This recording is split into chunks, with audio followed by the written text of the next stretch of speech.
4 गोरी भाभी की एक काली नंद। माँ मेरी रोटी में घी लगा दो ना। तो क्या करेगी घी खाकर, तेरे लिए नहीं है घी, सिर्फ तेरे भाई की रोटी में ही लगेगी। हाँ माँ सही कहा, इसकी रोटी में घी लगाने की जरूरत नहीं, वैसे ही इतनी काली है और घी खा खा के और मोटी हो जाएगी। काले रंग होने के चक्कर में वैसे भी लड़के वाले इतना दहेज मांगते हैं और अगर मोटी हो गई तब तो पता नहीं कितना मांगेंगे। वैष्णवी का काला रंग होने के कारण उसकी माँ और उसके चारों भाई उसके साथ बहुत भेदभाव करते थे। ऐसे ही कुछ दिन गुजरते हैं और पुष्पा के चारों बेटों को देखने के लिए लड़की वाले आते हैं। मुझे अपनी चारों बेटी के लिए आपके ये चारों बेटे बेहद पसंद हैं। हमारी तरफ से रिश्ता पक्का समझे। सभी लोग हंसी मजाक करते चाय नाश्ता कर रहे होते हैं। तभी चारों लड़कियों में से हिमानी की नजर दूर खड़ी वैष्णवी पर जाती है। मम्मी जी, वहाँ दूर खड़ी वो लड़की कौन है काले रंग की? मैं देख रही हूँ वो कब से हमारी तरफ देखी जा रही है। वह हमारे घर की नौकरानी है बेटी। अच्छा नौकरानी? हाँ हाँ नौकरानी ही है, तुम चाय नाश्ता करो ना। कुछ देर बाद गंगा अपनी चारों बेटी का रिश्ता पक्का करके वहां से चली जाती है। क्योरी, तुझे कहा था ना अपना ये काला थोपड़ा लेकर अपने कमरे में रहने को, लेकिन तुझे बात समझ नहीं आई। लड़की वालों के पास आना जरूरी था अपना ये काला कलूटा मुंह लेकर। गलती हो गई माँ, माफ कर दो। कुछ दिनों बाद पूरी विधि विधान के साथ पुष्पा के चारों बेटों की शादी हो जाती है। पुष्पा गृह प्रवेश करती हुई। बाप रे बाप, मेरी चारों बहू कितनी गोरी हैं, दूध की तरह पूरा मक्खन मलाई शरीर है मेरी बहू का तो, और मेरी एक खुद की बेटी एकदम काली कलूटी। आओ बहू, घर के अंदर आओ।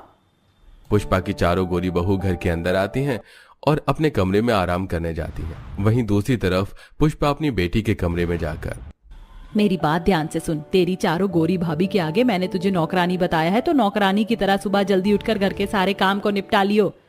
जी माँ, मैं घर के सारे काम कर लूंगी। अगले दिन सुबह वैष्णवी उठकर घर के सभी कामों को करने लग जाती है। वो सारे झूठे बर्तन धोती, झाड़ू लगाती है, सारे गंदे कपड़े धोती है। वहीं दूसरी तरफ उसकी चारों गोरी भाभी रसोई में आती हैं। अरे नौकरानी ने तो सारा खाना बना दिया, अब हम क्या करें? चलो हम लोग माँ जी के कमरे में चलते, उनसे थोड़ी बातें करेंगे। चारों बहू अपनी सास के कमरे में आती हैं जहां उनकी सास होती ही नहीं। अरे माँ जी तो है ही नहीं, कहीं गई होंगी। ये देखो यहाँ पर फोटो एल्बम रखा हुआ है, चलो देखते हैं। चारों बहू मिलकर फोटो एल्बम को देखने लगती हैं जहां हर दूसरे फोटो में उन्हें वैष्णवी परिवार के साथ नजर आती है। अरे यार, ये लड़की हमारे परिवार की हर तस्वीर में क्यों है? हर पूजा पाठ, बर्थडे पार्टी, शादी जैसी हर खुशी के मौके में इस लड़की की फोटो हमारे परिवार वालों के साथ। ऐसा लग रहा है जैसे कि ये नौकरानी नहीं, हमारे घर की ही सदस्य। चलो ये बात हम उसी से पूछ कर आते हैं, आखिर वो है कौन। चारों बहू हॉल में आती हैं जहां वैष्णवी झाड़ू लगा रही थी। तभी पड़ोस की बबीता घर में घुसती हुई। अरे वैष्णवी, चार सुंदर गोरी भाभी आने के बाद भी तू नौकरानी की तरह घर में काम करे। अरे अब तो अपनी भाभी को बोल तेरे कामों में मदद करे। क्या कहा भाभी? पर हमारी तो कोई नंद है ही नहीं। ये सब कुछ सुनकर वैष्णवी झाड़ू पटक कर वहां से रोती हुई अपने कमरे में चली जाती है। मुझे नहीं पता क्या हुआ ये सब, पर मैंने जो भी कहा वो सच कहा है। वो तुम्हारी नंद है, मैं जा रही हूँ, अपने रिश्ते को संभालो। वैष्णवी के चारों भाभी कमरे के अंदर आती हैं। आखिर क्यों तुमने अपना परिचय हमसे नहीं करवाया? क्या हमसे कोई गलती हुई जो हमारी इतनी सुंदर और प्यारी नंद ने हमसे बात करना तक जरूरी नहीं समझा और इतने दिनों से गैरों की तरह हमारे साथ रह रही थी? नहीं भाभी, ऐसा मत बोलिए, ऐसा नहीं है। मेरी तो चारों गोरी भाभी बहुत सुंदर है और मुझे बहुत पसंद है। तो सच क्या है? वैष्णवी अपनी माँ भाई की सारी बातें अपनी चारों भाभी से कहती है। मुझे विश्वास नहीं हो रहा, हमारे पति की सोच ऐसी है और हमारी माँ, उन्होंने तुम्हारे काले रंग की वजह से तुम्हें इस घर की नौकरानी बनाकर रखा है और हमें भी नौकरानी ही बताया। बातचीत इतनी बढ़ जाती है कि धीरे धीरे घर का हर सदस्य वहां एकत्रित हो जाता है। आखिर क्यों माँ जी, आपने ऐसा क्यों किया? और तुम चारों भाई अपनी बहन को काली होने की वजह से कोस रहे थे और अपनी माँ को रोकने की बजाय उनका साथ दे रहे थे। तो और क्या करते, इतनी काली है, ऊपर से न तो इसका कोई रिश्ता हो रहा है और काले रंग की वजह से तुम्हें पता है लोग लाखों की मांग करते हैं दहेज की। बोझ हो गया है हमारे लिए इसका ये काला रंग। चुप करिए आप लोग, खबरदार अब एक लफ्ज भी अपने मुंह से निकाला हमारी नंद के लिए। हमारी नंद कैसी भी हो हमारे लिए बेहद प्यारी है। उस दिन के बाद से वैष्णवी के चारों गोरी भाभी उसे बेहद प्यार से रखने लगती हैं। एक दिन चारों भाभी मिलकर खाना बनाकर वैष्णवी के कमरे में लेकर आती हैं। वैष्णवी आओ खाना खा लो। मेरा खाना कमरे तक लाने की क्या जरूरत थी, मैं खुद आकर खा लेती रसोई में खाना भाभी। वो बात अलग थी वैष्णवी, जब तुम अकेले कोने में बैठकर खाना खाती थी, पर अब हम अपनी प्यारी ननद को खाना अपने हाथ से खिलाएंगे। अब चारों गोरी भाभी मिलकर अपनी काली नंद को अपने हाथ से खाना खिलाती हैं, पानी पिलाती हैं। वैष्णवी अब अपनी चारों गोरी भाभीियों के साथ खुश रहने लगी थी। इसी तरह एक दिन सुबह, वैष्णवी तैयार हो जाओ, आज हम पांचों शॉपिंग मॉल जा रहे हैं घूमने के लिए। इस काली कलूटी के साथ जाओगी शॉपिंग मॉल? बेइज्जती हो जाएगी तुम लोगों की। माँ जी, इसकी चिंता आपको करने की कोई जरूरत नहीं। हमारी ननद बेहद खूबसूरत और प्यारी है, हम उसके साथ ही शॉपिंग मॉल जाएंगे। अब तैयार होकर वैष्णवी अपनी चारों गोरी भाभी के साथ शॉपिंग मॉल जाती है, जहां पर वैष्णवी तरह तरह के कपड़ों को ट्राई करती है। वैष्णवी, ये ड्रेस तुम पर बहुत अच्छी लग रही है, बहुत प्यारी लग रही हो तुम। शुक्रिया भाभी, आज से पहले कभी मेरी किसी ने इतनी तारीफ नहीं की। आप चारों बहुत अच्छी हो। शॉपिंग मॉल से बाहर आने के बाद सामने एक ठेले पर भेलपुरी बिक रहा होता है। वैष्णवी, तुम्हें भेलपुरी खाना पसंद है? मुझे तो बहुत पसंद है, तुम कहो तो खाने चले। अरे भाभी, इसमें पूछने वाली क्या बात है, मुझे भी बहुत पसंद है। चलिए ना, खाते हैं मसालेदार चटपटी भेलपुरी। अब अपनी चारों भाभी के साथ खुशी खुशी वैष्णवी भेलपुरी खा रही होती है। तभी वहां से गुजरता एक लड़का।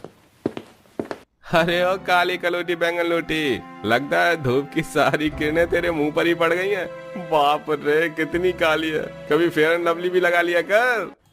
अरे ओ, तूने अपनी शक्ल देखी है? चूसे हुए आम जैसी शक्ल तेरी है, सड़े हुए केले के छिलके जैसा तेरा शरीर है। ये चप्पल देख रहा है? इतना मारूंगी ना, कल ठिकाने आ जाएगी तेरी। अरे रहने दीजिए मैडम, इन आवारा लड़कों से मुंह मत लगिए, इनका तो रोज का काम है लड़कियों को छेड़ना। चारों गोरी भाभी अपनी काली नंद को प्रोटेक्ट करती हैं और वहां से घर आ जाती हैं।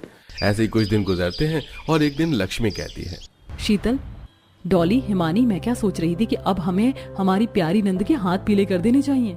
हाँ, तुम सही सोच रही हो, और हर लड़की का सपना होता है दुल्हन बनने का। और सच कहूँ तो मेरी नजर में एक लड़का भी है जो यहीं किशनगंज में रहता है। अब अगले ही दिन डॉली अपनी दोस्त पुनीत को चाय पर बुलाती है। वैष्णवी चाय लेकर पुनीत के पास आती है। पहली ही नजर में वैष्णवी पुनीत को पसंद आ जाती है। डॉली के कमरे में जाकर पुनीत डॉली से कहता है, डॉली, ये लड़की कौन थी? ये लड़की पहली नजर में ही मुझे भा गई। सच में? वैसे ये मेरी ननद है और सच कहूँ तो मैंने तुम्हें बुलाया ही उसके लिए था, पर मुझे लगा कि शायद उसका काला रंग तुम्हें पसंद आए ना आए। रंग से क्या होता है डॉली, मुझे तो उसकी सादगी भा गई है। अब ये बात वैष्णवी को पता चलती है। वैष्णवी बहुत खुश होती है और कुछ दिनों में पूरी विधि विधान के साथ पुनीत और वैष्णवी की शादी हो जाती है। वैष्णवी की विदाई हो रही होती है, तभी वैष्णवी अपनी चारों भाभी से कहती है, माँ, जो प्यार आपने मुझे कभी नहीं दिया, वो सारा प्यार मुझे मेरी इन चारों भाभीियों से मिला। मेरी चारों भाभीियों के आने के बाद मेरा एक एक सपना पूरा हुआ है और आज मेरी शादी भी हो गई। शुक्रिया भाभी, हर कदम पर मेरा साथ देने के लिए। बेटी, जाते जाते अपनी माँ को माफ करती जा। मैं जानती हूँ मैंने तेरे साथ बहुत बुरा किया। कोई बात नहीं माँ, आप बड़ी हैं, आप माफी मत मांगिए। अच्छा बस, अब आप सभी अपने गिले शिकवे खत्म कीजिए और मेरी प्यारी नंद को खुशी खुशी उसके ससुराल विदा कीजिए। पुनीत, मेरी प्यारी नंद का हमेशा ख्याल रखना। जी बिल्कुल, मैं हमेशा ख्याल रखूंगा। अब काली नंद अपने ससुराल में हंसी खुशी रहती है और अपनी भाभीियों से भी मिलने आया करती है। जो मैंने दूध में चीनी पत्ती डाल दिया, जैसे ही चाय में थोड़ा उबाल आ जाए तो अदरक लौंग इलायची कूट कर डाल देना। इतने में लड़के वालों को देख कर आती हूँ, आए कि नहीं। ठीक है मम्मी। मनोरमा के किचन से बाहर जाते पसीने में अंजू चाय खौलाते हुए खिटपिट करती है। इतनी चिलचिलाती गर्मी में चाय कौन पीता है? इससे तो अच्छा मम्मी माजा या स्लाइस की ठंडी बोतल मंगा लेती, फालतू में चाय बनाने का झमेला ही नहीं पालना पड़ता। ये है हमारी प्यारी अंजू, जिसकी गर्मी के मौसम में चाय से कुछ खास बनती नहीं। आज अंजू को देखने लड़के वाले आने वाले थे। पंडित जी, काफी टाइम निकल गया। लड़के वालों ने तो 11 बजे का टाइम देखा देखी का दिया था, अभी तक आई नहीं। हाँ जी, हाँ जी सुनील भाई साहब, मेरी अभी अभी उनसे बात हुई थी। लड़के वाले बस पहुंचने वाले हैं। सच मानिए मनोरमा भाभी, सुनील भाई साहब, इस परिवार से रिश्ता जोड़कर आपकी बेटी दूध का कुल्ला करेगी, क्योंकि लड़के वाले दूध के कारोबारी है। दो दूध की डेयरी चलती है उनकी। पंडित जी, फिर तो लड़के वाले रजकर दूध दही घी मक्खन खाते होंगे। जी बिल्कुल सही पकड़े हैं मनोरमा जी। तभी शोभा बनवारी पसीने में भीगी परिवार के साथ आते हैं। नमस्कार जी, नमस्कार पंडित जी, नमस्कार। नमस्कारी बनवारी जी, अरे बड़ी लंबी उम्र है आपकी। अभी आपकी ही चर्चाएं चल रही थी। पधारिए पधारिए। ये लीजिए, होने वाली समधिन जी, ये रबड़ी पेड़े आपके परिवार के लिए खास अपने डेयरी के शुद्ध दूध से हलवाइयों से बनवा कर लाए हैं, चक्कर बताइएगा। धन्यवाद भाई साहब जी, मगर इतनी सारी मिठाई बनवा कर लाने की क्या जरूरत थी। आप लोग बैठिए। भाई साहब, बहन जी, क्या क्या पियेंगे आप लोग, ठंडा या गरम? वैसे आप लोग पसीने पसीने हो रखे हैं, बर्फ वाली शिकंजी बनवा लूं? अरे नहीं नहीं समधी जी, शिकंजी रहने दीजिए, चाय पी लेंगे। कुछ देर में अंजू सबको चाय नाश्ता परोसती है। तभी जेठानी के दोनों बच्चे चाय की भरी कप उठा लेते हैं। ये चाय तो मैं पीऊंगी, देख देख पलक, तुझसे भी ज्यादा चाय मेरे कप में है। हे भगवान, इस घर के बड़ों के आगे तो बच्चे फेल हैं। देखो कैसे भर भर कर चाय पी रहे हैं। भाई साहब, आपकी बिटिया ने चाय तो फर्स्ट क्लास बनाई है, हमारी तरफ से तो रिश्ता फिक्स है। अरे अरे बधाई मनोरमा भाभी जी। अब तो जल्दी से आपको मोतीचूर के लड्डू खिला दीजिए। जब दोनों परिवारों को लड़का व लड़की पसंद है तो छेका कर लीजिए। दोनों परिवार वाले अंजू प्रेम की मंगनी कर देते हैं और कुछ दिनों में धूमधाम से शादी करके अंजू ससुराल आ जाती है। हे भगवान, इस भारी भरकम लहंगे में मुझे तो भयंकर वाली गर्मी लग रही है। काश कोई चिल्ड नींबू पानी बना कर दे देता। जूली बहू, ये लो आरती की थाली, अपनी देवरानी का स्वागत करवाओ। जी मम्मी जी, आइए मेरी प्यारी प्यारी देवरानी जी, आपका खूब स्वागत है। कलश गिराकर अंजू गृह प्रवेश करती है। शोभा जी, आज तो बड़ी तगड़ी गर्मी है, मेरा तो टप टप पसीना चू रहा है। मैं तो चला एसी की हवा खाने। बड़ी बहू, एक कप कड़क चाय बनाकर मेरे कमरे में पहुंचा देना। चाय पी लूंगा तो थकान मिट जाएगी। जी अच्छा पापा जी, आप में से किसी और को चाय पीना है? चंचल, चारू दोनों चाय पियोगे ना? ऑब्वियसली भाभी, इसमें कोई पूछने वाली बात है क्या? मेरे लिए तो बड़े कप से बनाना चाय। गर्मी में भी अपने ससुराल में चाय पीने का सुरूर चढ़ा देखकर अंजू मन में खिटपिट करती है। हे भगवान, इतने हाई टेम्परेचर की गर्मी में मेरे ससुराल वाले चाय पियेंगे। देवरानी जी, आप भी चाय पियोगी? जी नहीं जेठानी जी, मेरी चाय मत बनाइएगा, नींबू पानी पी लूंगी। जेठानी जूली सबके लिए चाय बनाती है और अंजू को ठंडा नींबू पानी बना कर देती है। इसी तरह अंजू का उसके ससुराल में अगला दिन चालू होता है। जैसे वह किचन में आती है तो दो बड़े बड़े पतीलियों में भरा हुआ दूध रखा देखती है। इस पतीले में तो कितना सारा दूध पड़ा है। लगता है आज मेरी पहली रसोई है ना, तो सासू जी ने खीर और मिठाई बनाने के लिए मंगवाया होगा। इतने में सास जेठानी अंदर आती हैं। प्रणाम माँ जी, मैं आपके पास पूछने आ रही थी। मैं सोच रही हूँ सबके लिए छोले पूरी, मटर पनीर, पुलाव के साथ शाही टुकड़ा, रसमलाई वगैरह भी बना लूं। अरे बहू, इस दूध में मिठाई नहीं बल्कि चाय बनेगी। इतने सारे दूध में चाय बनाने की बात से अंजू चौंक जाती है। क्या कहा? इतने सारे दूध में चाय बना दूं? माँ जी, ये तो काफी ज्यादा हो जाएगा। देवरानी जी, हम लोग स्पेशल चाय पीते हैं तो सुबह की चाय में 10 किलो दूध की खपत हो जाती है। एक एक बंदा 4-5 कप चाय पीता है। बहू, अब सारा सामान बाहर ले चल, वहीं चूल्हा डाला हुआ है, उसी पर बनाना है। अच्छे से अदरक, इलायची, लौंग कूट कर डालना, जायका आए ताकि। जी मम्मी जी। चिड़चिड़ करते हुए अंजू चीनी, चाय पत्ती, भगोना, छन्नी, कप आंगन में लाती और चाय चढ़ाकर आटा गूंथने लगती है। भैंस की आंख, इतनी गर्मी में इतना सारा चाय बनाकर मैं तो पसीने में नहा गई। कहाँ फंस गई? अंजू, और कितना टाइम लगाओगी यार? फटाफट से चाय पराठे ले आओ, खाकर मुझे ऑफिस भी निकलना है, लेट हो रहा है। सचमुच बहू, तूने बड़ा टाइम लगा दिया। अरे चाय बनाने को बोला था तुझे, कौन सी बीरबल की खिचड़ी बनाने में लग गई? जी बस बन गई, मम्मी जी लाई। पसीने में तरबतर अंजू बड़बड़ करते हुए चाय छानती है। हे भगवान, मेरे चाय के चासूड़ ससुराल वालों को बस चले तो इसी में डूब मरे। चाय नहीं हो गया, बवाल हो गया। अंजू चाय परोसती है, सब लोग सुड़ सुड़ करके चाय पीते हैं।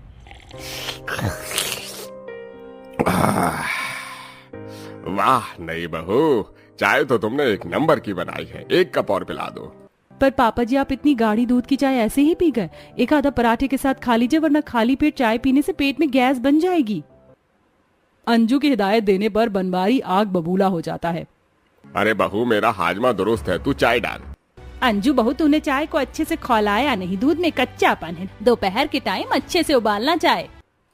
क्या आप लोग दोपहर में भी चाय पियेंगे? खाना पीना नहीं खाएंगे क्या? भाभी, आप इतना शॉकिंग रिएक्शन क्यों दे रहे हो? जिसके घर में खुद दूध की डेयरी चलती हो, उनके 3-4 टाइम चाय पीना तो आम बात है। हे भगवान, मेरा तो ये सोच कर ही फेफड़े बाहर आ रहे हैं। इतनी आग बरसती गर्मी में मुझे दोपहर में चूल्हे पर चाय बनानी पड़ेगी। चाय के बर्तन साफ करते हुए दोपहर ढल जाती है। तभी देवर जेठ डेयरी बंद करके बड़े बड़े दूध के डिब्बे घर ले आते हैं। ये लो अंजू, दोपहर की चाय के लिए दूध।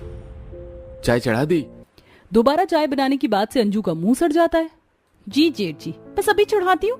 हे भगवान, इस चाय पीने वाले ससुराल में शादी करके मैं तो बड़ा पछता रही हूँ। चिढ़े मिजाज से अंजू चूल्हे पर चाय बनाती है, जहां दोपहर के चमकते सूरज के चलते उसके शरीर पर लाल लाल दाने निकल जाते हैं। काफी लू भी चल रही थी। तौबा तौबा तौबा, इस तपतपाती धूप में चाय बनाकर मेरा तो कचूम्बर निकल गया। तभी जेठानी के दोनों बच्चे स्कूल से आकर बस्ता पटकते हुए सीधा चाय की खुशबू सूंघ कर बाहर आते हैं। चाचा फटाफट से हमको चाय दे दो, फिर हमें होमवर्क करना है। अंश, पलक, बच्चे ज्यादा चाय नहीं पीते। मैंने रोटी सब्जी बना कर रखी है, जाकर खा लो। नहीं, हम भी चाय पियेंगे तो पियेंगे। दोनों बच्चों को हल्ला गुल्ला मचाते देखकर जेठानी आती हैं। अंश, पलक, बच्चों, तुम दोनों यहाँ क्या कर रहे हो? पैर नहीं चल रहे? अंदर चलो। मम्मी देखो ना, चाची चाय देने से मना कर रही है। अरे बच्चों, तुम दोनों को ब्रेड मक्खन के साथ चाय दूंगी, चलो अंदर। बड़ी तो बड़ी, इस घर के बच्चे भी एकदम लतखोर हैं। इसी तरह गर्मी में बेचारी अंजू का दिन ससुराल वालों को चाय पिलाते पिलाते गुजर जाता है। देखते देखते अंजू की शादी को 2-3 सप्ताह गुजर जाते हैं और गर्मी का तापमान भी चरम पर पहुंच जाता है। मम्मी, ये सुबह सुबह मेरे पेट में खलबली क्यों मच रही है? इतनी गर्मी में चाय पीने का नतीजा है। गुड़गुड़ पेट पकड़े अंजू चूल्हे पर चाय छोड़कर बाथरूम की तरफ भागती है। कौन है अंदर? दरवाजा खोलो। भाभी, मैं हूँ अंदर। चारू, जल्दी से बाहर निकलो, नहीं तो बाथरूम के बाहर खड़े खड़े ही मेरा रायता फैल जाएगा। भाभी, पहले मेरा तो होने दो, कब्ज बनी पड़ी है। इतनी गर्मी में 10-10 कप चाय पियोगी तो कब्ज ही बनेगी। अगले ही पल चारू गुस्से में बाथरूम से बाहर आती है। भाभी, don't underestimate power of the tea lover, समझिए आप? चाय के खिलाफ कुछ नहीं। लाख समझाने के बावजूद भी अंजू के ससुराल वालों के सर से चाय का फितूर नहीं उतरता। ज्यादा चाय पीने से उन्हें भूख न लगने की समस्या बन जाती है। वहीं सास ससुर का शुगर लेवल बढ़ने लगता है कि एक सुबह इन चाय के दीवाने ससुराल वालों ने मेरी नाक में दम करके रख दिया। आज इन्हें मजा चखाना पड़ेगा। अंजू चिढ़कर चाय में खूब सारी चीनी डालकर उसे खूब मीठा कर देती है। मम्मी जी, पापा जी, जेठानी जी, चारू, चंचल, चाय ले लीजिए। चलो भाई साहब, अपनी अपनी चाय ले लो। एक घूंट चाय पीते ससुर का मुंह चढ़ जाता है। बहू, ये तूने आज की चाय जरूरत से ज्यादा मीठी नहीं कर दी? रसगुल्ले की चाशनी लग रही है। पापा जी, मैंने तो हिसाब से चीनी डाला था। वो इतना लंबा चौड़ा परिवार है ना चाय पीने वाला, इसीलिए अंदाजा नहीं मिल पाया। नाक मुंह सिकोड़ कर ससुराल वाले मीठी चाय भी गड़ागड़ पी जाते हैं, लेकिन सबकी जुबान चिपचिप करने लगती है। मगर एक दिन सास की तबीयत बिगड़ जाती है। परिवार वाले घबरा कर डॉक्टर को बुलाते हैं। डॉक्टर साहब, कोई घबराने वाली बात तो नहीं है? देखिए, आपकी माँ का शुगर लेवल और ब्लड प्रेशर काफी ज्यादा बढ़ा हुआ है। अगर इन्हें चंगा भला रहना है तो चाय छोड़नी पड़ेगी।